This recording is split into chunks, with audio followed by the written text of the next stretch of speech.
വേദന അറിഞ്ഞിട്ടില്ലാത്തവന് വിഭവസമൃദ്ധമായ ഒരു സദ്യ തന്നെ ഒരുക്കിയിരിക്കുന്നെ.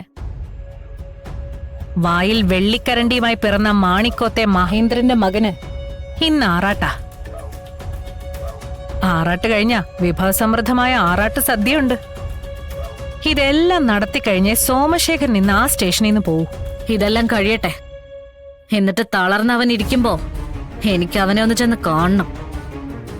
പെണ്ണിന്റെ പകയുടെ ആഴം എത്രത്തോളം ഉണ്ടെന്ന് ഇപ്പോഴെങ്കിലും മനസ്സിലായോന്ന് ആ മുഖത്ത് നോക്കി എനിക്ക് ചോദിക്കണം. അങ്ങനൊരു പോക്ക് അവന്റെ മുന്നിലേക്കുണ്ടെങ്കിൽ നിന്റെ ഒപ്പം ഞാനും ഉണ്ടാവും.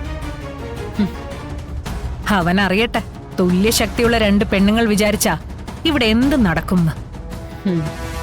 ഡെയ്സി, ഇതൊരു തുടക്കം മാത്രമാണ്. ഇനി വരാൻ പോകുന്നതെല്ലാം അവനും അവന്റെ കളക്ടർ മാഡത്തിനും താങ്ങാവുന്നതിനും അപ്പുറമാണെന്ന് പറഞ്ഞിട്ട് തന്നെ പോരണം. ഇന്ന് തന്നെ ഡൗൺലോഡ് ചെയ്യൂ. കാണൂ നിങ്ങളുടെ ഫേവറേറ്റ് ഷോസ്.